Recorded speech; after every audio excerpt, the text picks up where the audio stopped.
Welcome to the 11th lecture of graph theory. In the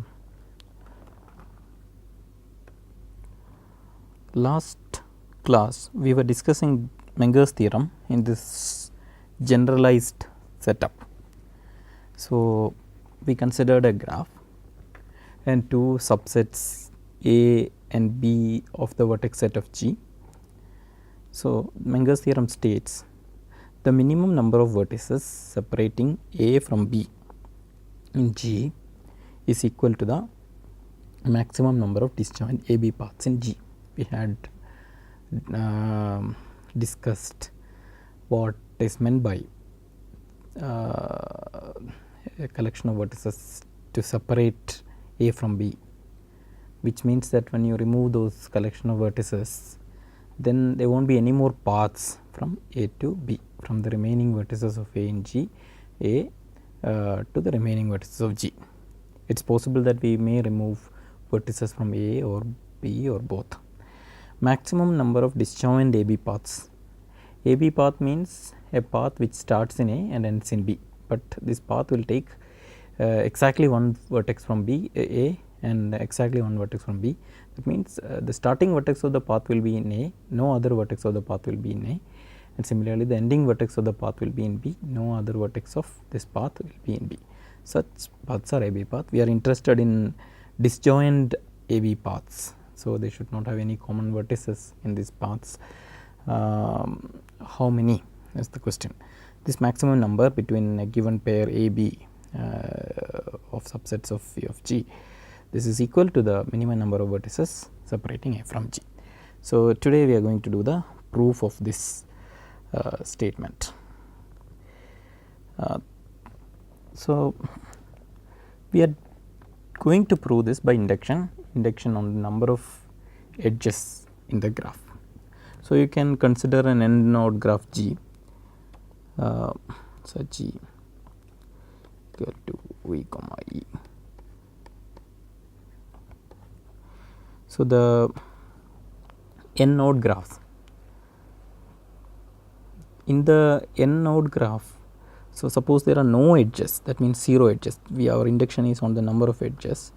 So, there are no edges, then the minimum number of vertices to separate, and also your A and B are given, both are subsets of V, is the before getting into that, we should notice that if there are suppose some t number of disjoint AB paths. Now, to separate A from B, we need to remove at least one vertex from each of this path. Otherwise, the path from which no vertex is removed will remain in the graph. So, an AB path will remain. So, A will not get separated from B by removing whatever we did, right. So, therefore, at least t vertices we will have to remove if we want to separate A from B. So, if you write k comma A comma B comma G to denote the number of vertices required to separate A from B in G, then this has to be definitely greater than equal to t, the number of disjoint AB paths, maximum number of disjoint AB paths. The question is, can it be strictly less? That means, can we show that if k is the number of vertices that is to be removed in order to separate A from B, then do we always have t disjoint AB paths in the graph? Now, if I am given A and B in a graph without any edges, then it is very clear that to separate A from B, we just have to remove the vertices which are common to A and B. That means, for instance, A can be like this, B can be like this. Then if you want to separate it, this vertex and this vertex is to be removed, and these are the ones to be removed, these are the only ones to be removed. So, in this case, the minimum number of vertices that is to be removed from the graph so that A gets separated from B is equal to A intersection B.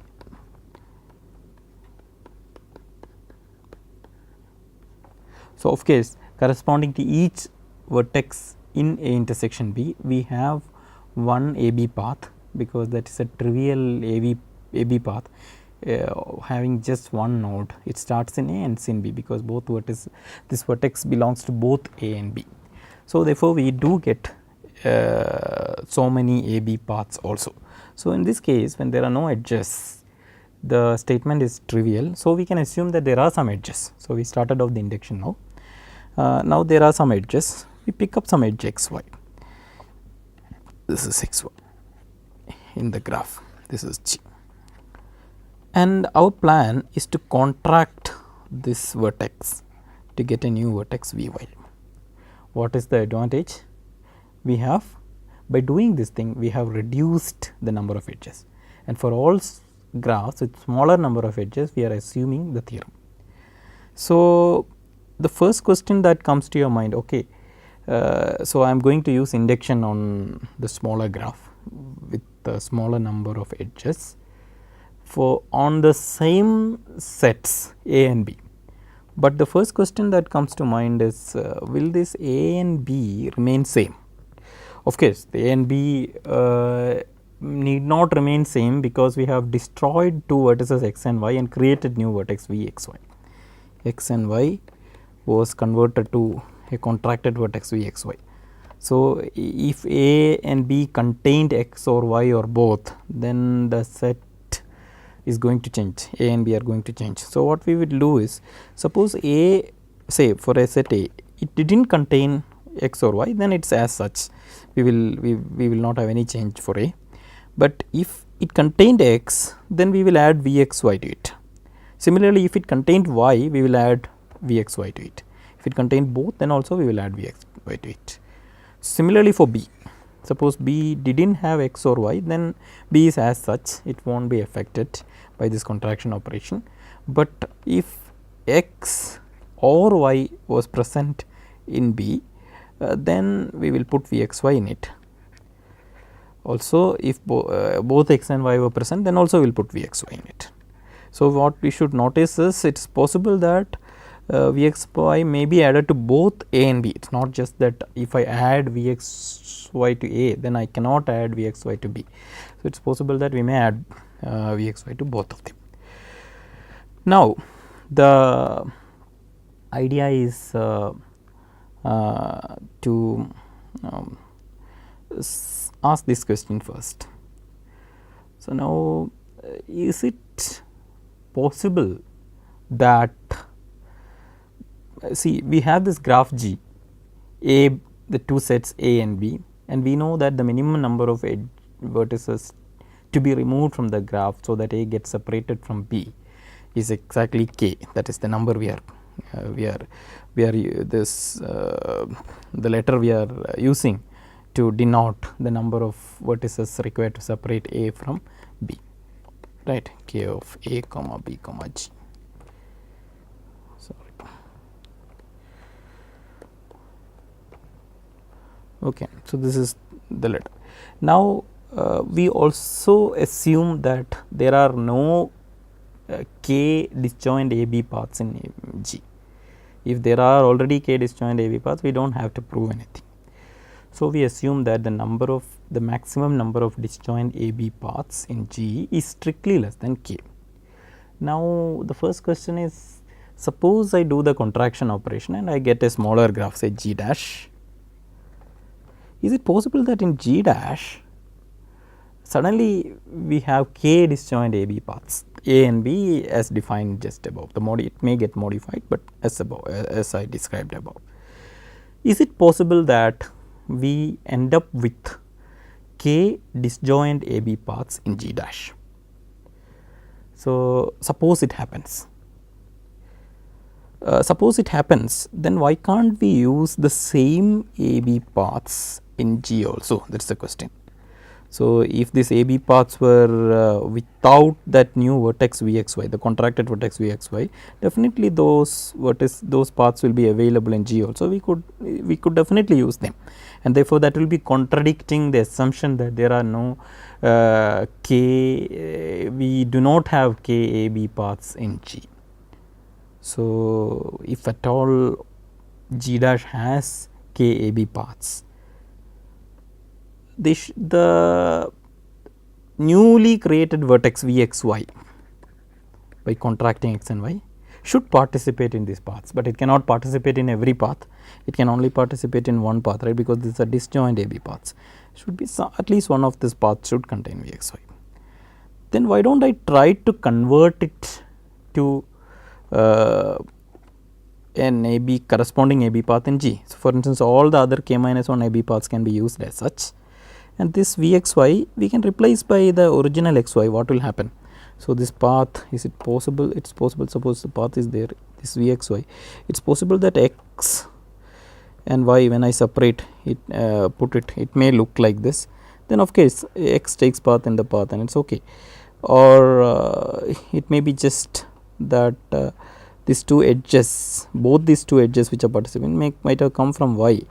Then also we can put y and we get the corresponding path, or it may be possible that this edge came from x, one of the edge came from x and the other edge came from y. So, by putting back x y, we do have the AB path again, just that we are elongating the path by one more edge, because we will if this was the path before, we may make it like this being x and y. This is possible, right. This is the disjoint AB paths. So, what we can understand is, in G dash, that means after contracting the edge x y, the resulting graph, if we have k AB paths, then the same KB paths, or maybe with some little modification, will be available in G also, the original graph also, that instead of Vxy may have to use x or y or xy, right. So, therefore, it is not possible to have G dash to have k AB paths, right. G dash also will not have k AB paths. So, we can say that k dash does not have. So, G dash also does not have k AB paths, otherwise G also will have, which will be a contradiction. Now, if G dash does not have k AB paths, so suppose it has k minus 1 AB paths,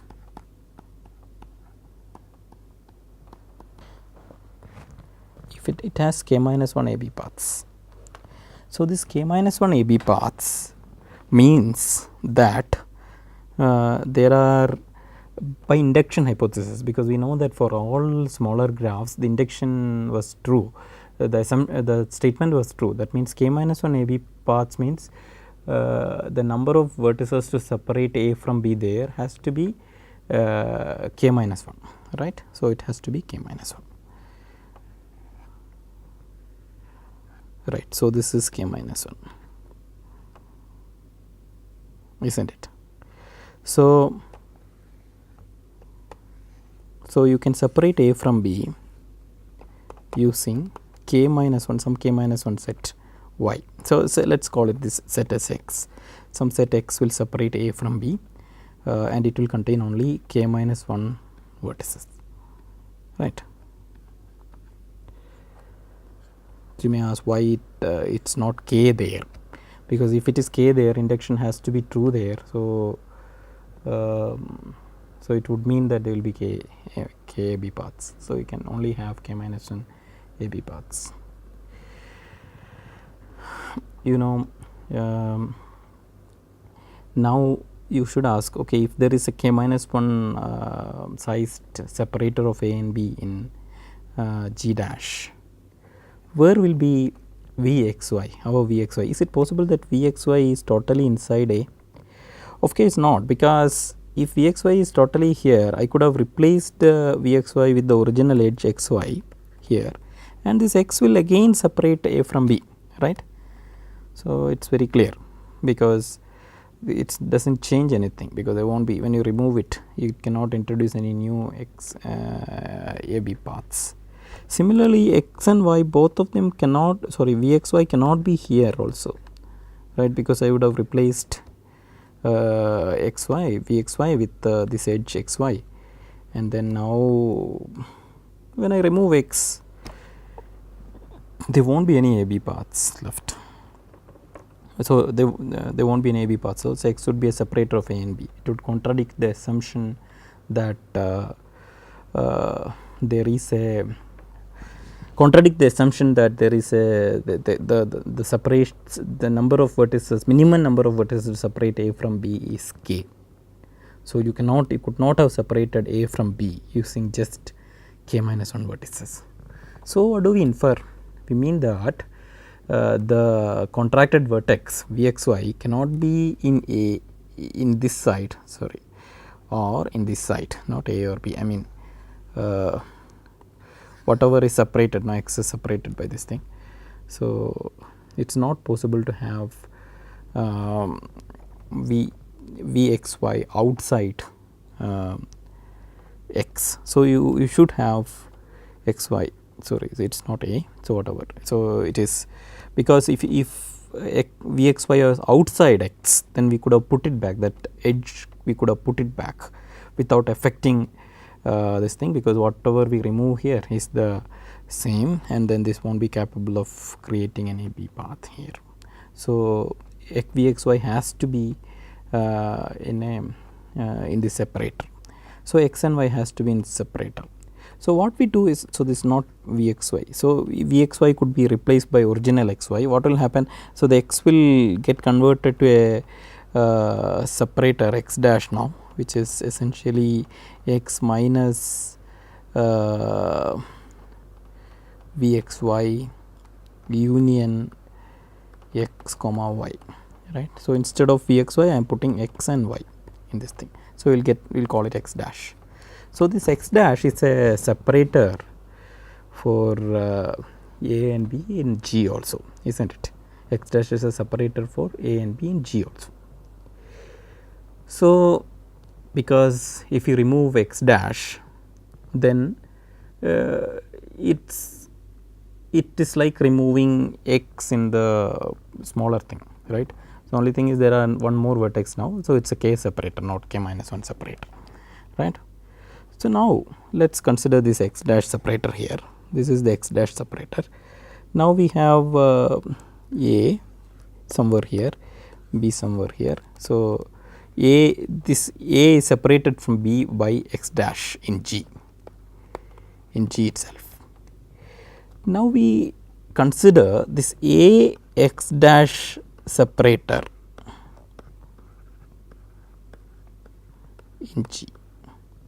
What we can do is, we can remove this x y edge from the graph, right. X and y both are in x dash. So, therefore, the induction hypothesis holds here, right, in a smaller graph. But then see, what about, suppose there is a separator y which separates A from x dash. So, what can we tell about the cardinality of y? Can it be greater than k? No, it cannot be greater than k, because x dash itself is a Ax dash, separator of A and x dash. So, x dash is only cardinality k. So, therefore, it cannot be greater than k, it should be at most k, but can it be less than k? But if it is less than k, then what will happen is, so in every A x dash path is separated a cut or is passing through this y, right. That is why y can separate A from x dash. Now, also we know that every A to B path is passing through x dash. So, now any A to B path in G has to pass through x dash. That path is also passing through y, because y is an Ax dash separator. So, when you remove y from the graph, a will get cut from x dash. So, it means that a will get cut from b also, separated from b also, because all the paths which starts in a and go to b should pass through x. All the path that starts from a and reaches x dash has to pass through y. So, all the paths that starts from a and reaches b has to pass through y. So, when y is gone, a is separated from b. So, y has to be of the cardinality k. So, otherwise we will have a smaller cardinality separator of a and b in G, which is not possible. K is the minimum number of vertices required to separate it by assumption. So, therefore, we can definitely assume that the cardinality of any Ax dash separator is equal to y, it is equal to k. And now, what about B? Suppose if I consider a separator y dash of B x dash, the same argument is true here. Its cardinality has to be k. Why? Because it cannot be more than k, because x dash itself is a separator and x dash is of cardinality only k. And now, every B A path has to pass through x dash, and then every B x dash path has to pass through y. That means, every B A path has to pass through y. So, essentially y dash. So, which means that the y dash has to be of cardinality k. Now, because we can apply induction hypothesis here for G dash, because we have removed this one edge, that is why x y edge we can remove and argue, then that means there are so many Ax dash paths also, right, the k Ax dash paths also coming from A to x dash and coming from B to x dash, like k dash B x dash disjoint paths are available. Similarly, k A x dash disjoint paths are available, that is by induction. But you may ask me, suppose if I put back this edge, is it possible that number of vertices required to separate A from x dash will change? So, it is not possible to change, because this y edge is added inside x dash, that is not going to change anything, because if it is separated by y, now putting an edge between x and y, how does it change the situation? Because if x was in A, then if x was not gone, then it is not separated. So, we can assume that x and y, if it is still there, then it is not part of A, right. So, otherwise putting a connection between x and y is not going to provide a path from x to A, x dash to A. Therefore, whether the edge x dash x y is there or not, y will remain as an A x dash separator and y dash will remain as a B y p x dash separator. So, it means that we can say that even with this new edge x y, that means original graph G, we have k disjoint A x dash paths in G, and similarly k disjoint B x dash paths in G. So, we will get a picture like this.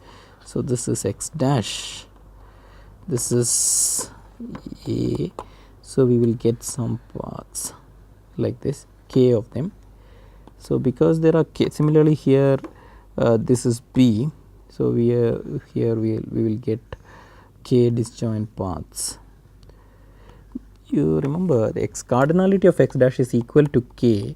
Therefore, the n vertices are just sufficient to fill all the vertices, it takes up the n vertices of this A, B, A x dash paths take up all the vertices of x dash. Something starts from here, ends in one vertex, another vertex, another vertex, another vertex, there is nothing left here.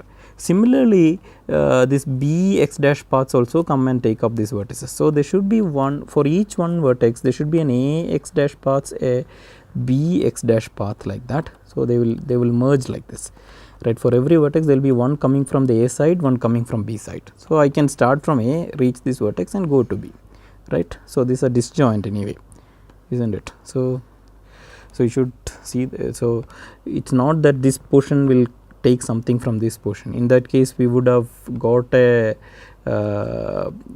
B path which does not go through x dash. So, they cannot take anything from that, because here there is the first vertex in A, there is the first vertex in x dash. Similarly, there is one here. If something goes and takes here, then you could have short circuited and got a path between A and B which does not go through x dash. That means x dash does not separate A and B. So, we can paste the paths together and we get k disjoint A B paths in G, right, as we need it. That is what we wanted to prove. We wanted, initially we started off proving that if x dash is a separator of A and B of cardinality k, then we should have k disjoint A B paths in G. So, we ended up proving that. So, we in the last class we had seen the applications, how this generalized version of Menger's theorem can give us back the original Menger's theorem, that whenever two vertices are considered, the number of vertices other than A and B required to be removed from the graph, so that A is separated from B. This number is the same as the number of vertex disjoint internally vertex disjoint A B paths in G. Such things we had already seen in the last class. Now, okay, the only thing probably which remains regarding Menger's theorem is to look at its edge version. So, to look at the edge version of the Menger's theorem, one easy thing to do. So, rather than proving it separately, is to consider it to derive it from the vertex version of the Menger's theorem in as follows. So, let us just talk about a construction called line graph construction. Line graph construction. What is a line graph construction? So, for instance, you can consider this graph. So, small graph here. So, right, here is say E1, E2, E3, E4, E5, E6, E7. So, these 7 edges are there here. Now, I can construct a graph on 7 vertices. So, this is E1, this is E2, this is E3, this is E4, this is E5, E6 and E7. Now, E1, E2 is a connection, E1, E3 there is a connection, E2, E3 there is a connection, and E1, E6 there is a connection.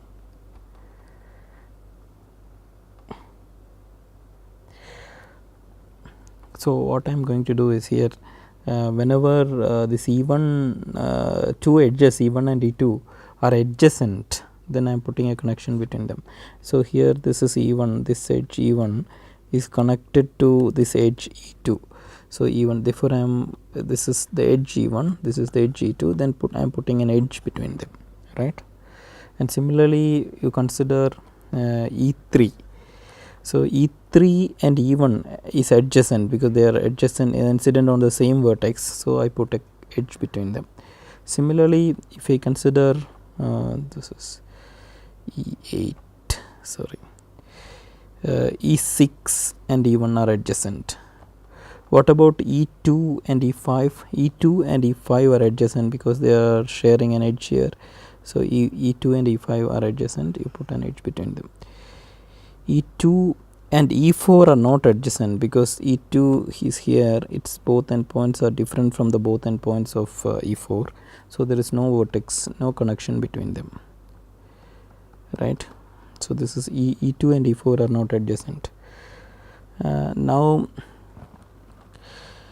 E4 and E5 are also not adjacent, right? This edge is not there because this are not sharing any endpoints, but on the other hand E5 and E7 are adjacent this way. So, if I construct a graph like this from this graph, then it is called a line graph. So, here in the line graph, the vertex set is the set of edges of this, and then two vertices here will be connected. If the two vertices here are in fact two edges of this graph, and whenever these two edges share an endpoint in this graph, we will connect them together with an edge. This is the line graph, right, construction.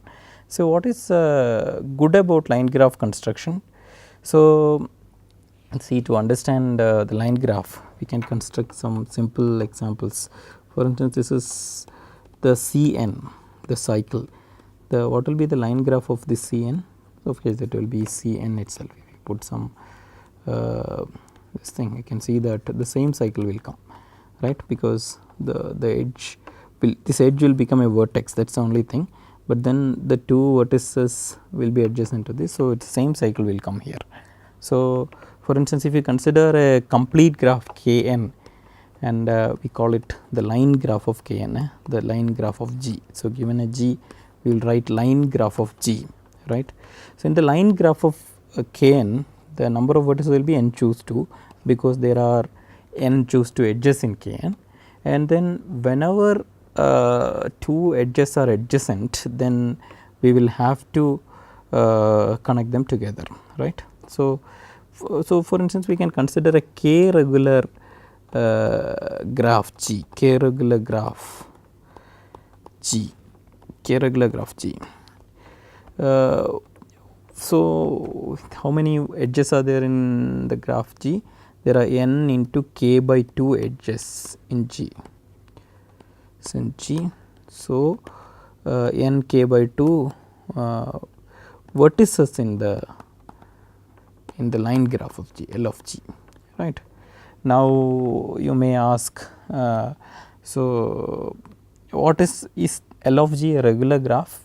Yes, it is a regular graph. What should be the degree of each vertex in L of G? So, because if you look at G, this is an edge in G, this is going to be a vertex in the other line graph of G. Now, the neighbors of it is going to be this edges and this edges, right, this edges. So, how many of them are there? Because it is a k regular graph, there are k minus 1 here, there are k minus 1 here, total degree will be 2 k minus 2, right. So, this is this is a typical situation in line graph.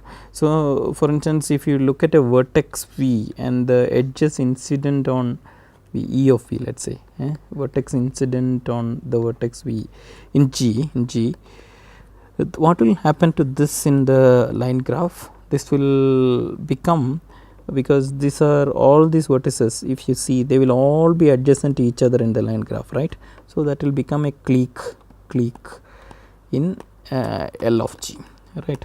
They will form a clique in L of G. So, this I told all these things to just make you familiar with the concept of line graph. Why do we so when do we call a graph is a line graph? So, we call a graph a line graph when we can find some other graph H, so that G is the line graph of H. So, in other words, if we know that G can be represented as the line graph of some other graph, then we can call this graph a line graph, right. So, usually we will say, okay, this is a graph and here is the line graph of it. Then sometimes we will simply say this graph is a line graph, because we just want to say that this graph, there is some other graph such that this graph can be represented as the line graph of it. So, that is the notion of line graph. Now, how does the line graph helps us to do the edge version of the Menger's theorem? So, let us look at the edge version of the Menger's theorem. So, this is the minimum number of edges separating A from B. A and B are two vertices in G. Suppose the minimum number of edges separating A from B in G is equal to the maximum number of edge disjoint AB paths in G. That means you are given two vertices.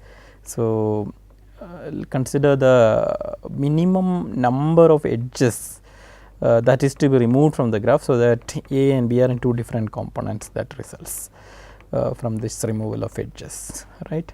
Now, you also ask how many maximum number of how many edge disjoint paths between A and B can be found out in G. So, both these numbers are same. So, how do we do this thing? So, to do this thing, so we should use the line graph concept. We would consider the line graph of G, and then all the edges of G will become vertices there. Now, for we are given two vertices A and B, right.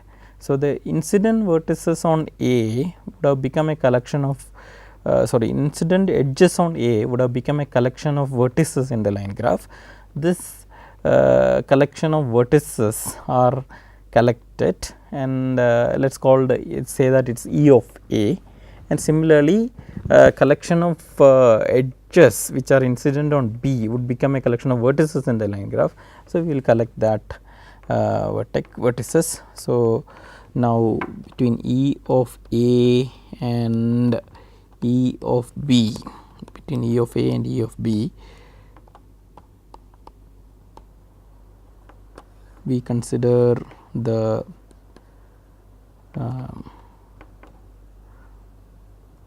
separator A equal to E of A, B equal to E of B.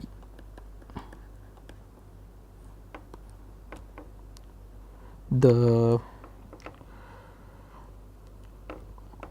number of the vertices required to separate A from B is essentially equal to the number of edges that need to be removed from the original graph, so that A gets separated from B in the original graph.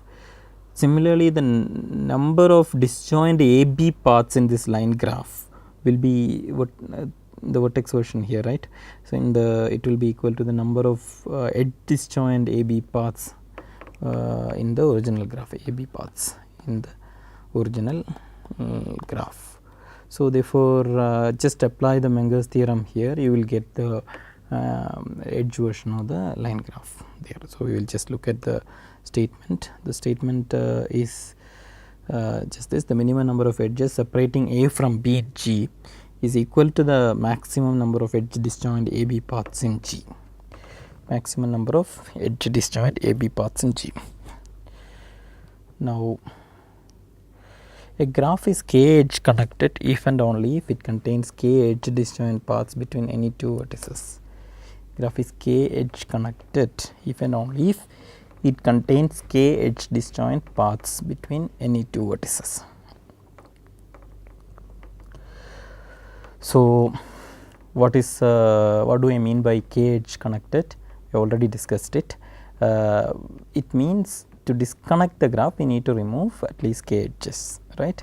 So, it happens only if there is, for given any two vertices, there should be k edge disjoint paths, that's the same as the graph being edge connected, right. This is an immediate consequence of what we just saw before. So, we therefore, anyway, you just have to think about it to understand what it is. And now we close with this Menger's theorem. We will look at a slightly different notion of connectivity called linkedness. What do we mean by linkedness? So, here let G be a graph, then let X subset of V of G. We say that X is linked in G. If whenever we pick distinct vertices S1, S2, Sk and T1, T2, Tk in X, we can find disjoint paths P1 to Pk in G such that each Pi links Si to Ti and has no inner vertex in X. So, in other words, if V of G is greater than or equal to, and also what is linkedness, if V of G is greater than or equal to 2k, suppose there are 2k vertices in the graph, every set of at most 2k vertices is linked in G. Every set of at most 2k vertices is linked in G, then G is k linked, then G is k linked. Equivalently, a graph G is k linked if disjoint paths P1 to Pk, where Pi is from Si to Ti exists for every choice of exactly 2k vertices. So, these are all equivalent notions. So, let us try to explain this. So, the final thing is much easier to understand. So, here we are saying you give me whatever way you like, you number S1, S2 up to Sk, some k vertices, say, and this can be called source vertices, some other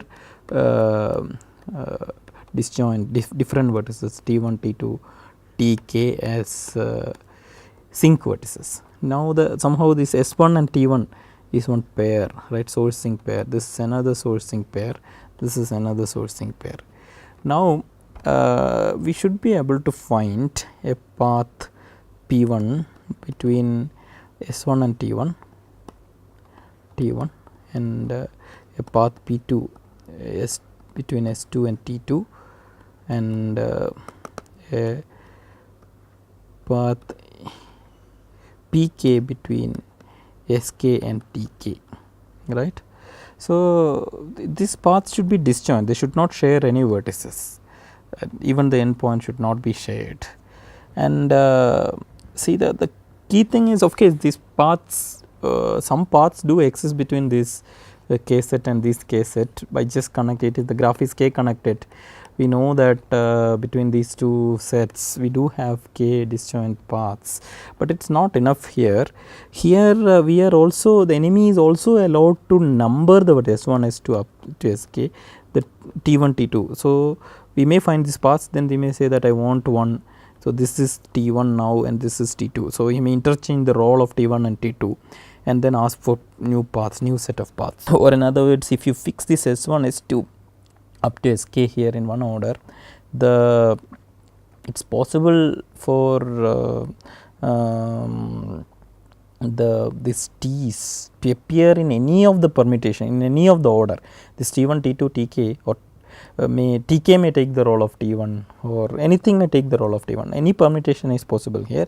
We should be able to match them in such a way that this is matched to this is matched to this, and right, that means we should find. So, there should be so many paths, so many paths. So, the question is how good should be the connectivity for this to happen. So, of course, the k connectivity is not enough, we can simply take some examples. For instance, see this cycle, we know that Cn is 2 connected, right, any two vertices if you take, you can find two paths. So, or any so two paths are available, or if you get two vertices, I can show one. So, this two sets, this is A, this is B, I can indeed find one path here, one path here, right. But what if I say this is x1, sorry, this is S1 and this is S2 and this is, so I name this in a wrong way, that means I will say, I will call this T2 and this as T1. Then from S1 to T1, if I want to find a path, I either have to come like this, right, come like this, in which case I will already take up T2. So, that is not allowed, because T2 S2 path should contain T2 and then that intersection is not allowed. Or if I try to come this way, then S2 will be already inside this, that is also not allowed. So, in this case, if I take S1 here and S2 here and T2 here and T1 here, then I am stuck. I can have only, I cannot have paths from S1 to T1 and S2 to T2 which do not intersect with each other, right. So, that is a problem. So, we can say that if I give S1 and T1, then I can find a path, but if you give S1 comma S2 T1 comma T2, then I cannot guarantee, it depends on, right, how S1 S2 S3 are arranged. So, the k linkness demands that in a graph, if you are given S1 S2 Sk in whichever vertices it are, whichever naming it is, and T1 T2 Tk and different set of vertices from S1 S2 Sk, and whichever is the naming, right, irrespective of that, we should be able to find from S1 to T1 and S2 to T2 S2 3T Sk to Tk the disjoint paths pk, p1, p2, p3, pk, right. This path should be available, otherwise it is not k linked. So, in the cycle, though it is 2 connected, it is not 2 linked. So, you can try even this, for instance, you take this wheel structure which is 3 connected in fact. So, right, if you take any 2 vertices, you can get 3 paths here. For instance, if you take a vertex here and a vertex here, so this is a wheel of case. So, right. So, you can always go through the center, and also you can go through this and this, there are 3 paths. So, but it is not even 2 linked. So, the question is, of course, is it 3 linked? Of course, not, it is not 3 linked, it is not even 2 linked, because you can take this S1 and S2, right, S1 S2, and then we can, as usual, we can take our T1 and T2 here. What will you do? To here. So, of course, we can try to make use of the central vertex, but it does not help, because S1 to T1, if you use this, right, if you use this, of course, the center is not available for the other pair anymore, right. Now, the other pair T1, T2, if I am trying to go like this, S1 is blocking it, if I am going to like this, T1 is blocking it. So, both ways I cannot go, neither is this possible, nor is this possible, and nor is this possible, because this vertex is already taken, by the other path. So, here you can see that even with the 3 connectivity, it is not happening, right, in general. So, I can say that right. So, but on the other hand, there are in some cases the k linkness may be very easy in some cases. For instance, in a complete graph Kn, you can say that see any k set, right, any n by 2 set, if you take another n by 2 set is available. So, we do get between any of them a path, right. So, you just have to tell which Si, which Ti, we can always give the paths required. So, 2 length paths, like 2 vertex paths, right, and edges can be given. So, they are n by 2 linked, but on see, on the other hand, the relevant question is, suppose I want the graph to be suppose the graph is to be k linked, right, k linked, then how high should be the connectivity to ensure this? Should be the connectivity, or how should I keep the connectivity to ensure this, to guarantee this? This is the question. How high should I keep the connectivity to? Is it, so we have seen that the connectivity, if the connectivity is just k, it may not happen, as in the case of the as in the case of the cycle Cn, or in the case of wheel it was one more, but still it was not happening. So, for instance, up to where, for instance, you can see this example, this simple example. Here we have a 2k minus 1 connected graph. So, you take a clique of 2k minus 1 here, 2k minus 1 clique, this is a clique, and a 2k minus 1 clique here, right. So, 2k minus 1, and then the corresponding vertices you just connect like this, matching. So, just match them here, right.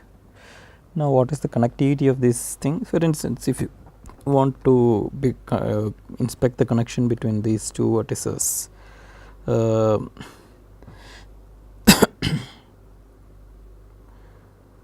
right. So, we have how many paths between them? So, each of the intermediate vertices will give one path like this, and one direct path is there, right. So, total we have 2k minus 2 plus 1 path is there, because it is always possible to go to this side and come also, 2k minus 1 paths are there, right. So, we have to, so this 2 vertices 2k minus 2, see other than see how many vertices are to be removed from the graph so that these 2 vertices get disconnected. That way also you can ask, right? So if you leave even one vertex left here, there will be a path. So you will have to remove all the 2k minus 2 vertices here. How many vertices are removed? So this is 2k minus 2 vertices, sorry, 2k minus 3 vertices here, and you have to remove at least one more from here, right? This is 2k minus 2 connected. This graph cannot be k-linked. Why? Because see the simple argument here, because if you look at, say, vertices, say the k vertices here, 2 3 1 2 3 4 k vertices here, and then you just say that this is my S1, this is my S2, and this is my SK. Now here I would rather say this is the second vertex here is my T1, and the third vertex is T2, and this is Tk minus 1, and this is Tk. Let me just rotate it, the destinations. The direct connection is not there between S1 and T1. This is S1 is connected to Tk, rather T2 is 2 is connected to T1, and 3 is connected, k is connected to Tk minus, and on and so on. Now we have only k minus 1 vertices left here, right? So you can see that if I want to travel from here to here for any pair here to here, you cannot use this direct edge because it will eat up one of the destination vertices, so that's not allowed. So you have to, the only other way to go to this group and then go to this side and then jump into this, right? So every time for every pair I have to use one from here, right? But there are only k minus 1 vertices here. So finally what will happen is I will not be able to, for one pair I will not be able to get these resources available. So k minus 1 will finish off for k minus 1. So one pair will not be able to connect between each other. That's it. So that is the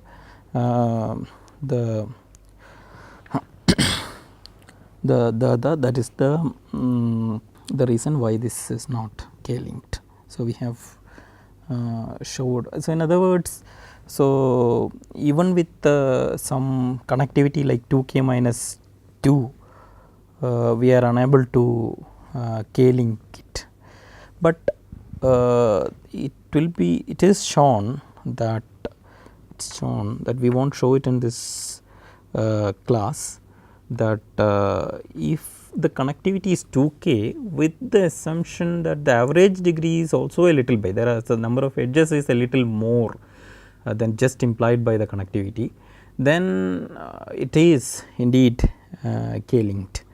That is proven by Thomas and Wallen. That proof we will not do in this class, but we will do some we will do a little lighter version of that. Of course, we will just show that if you keep the connectivity sufficiently large, then it is possible to k-link the graphs to ensure that, to guarantee that the graph is k-linked.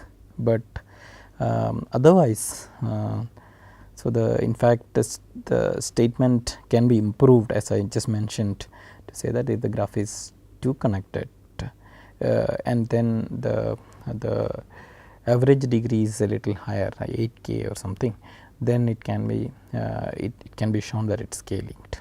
So that will be done in the next class. So next class we will do a proof of this statement that if the connectivity is sufficiently large, then the graph has to be necessarily k-linked. So to summarize today's class, what we did is we did a proof of Menger's theorem for the generalized version, and then showed that through the line graph construction the edge version of the Menger's theorem can be derived from the vertex version, and then we discussed about this slightly stronger version of connectivity called K-linkedness, and that will be discussed. The proof of this particular statement which I just mentioned will be discussed in the next class.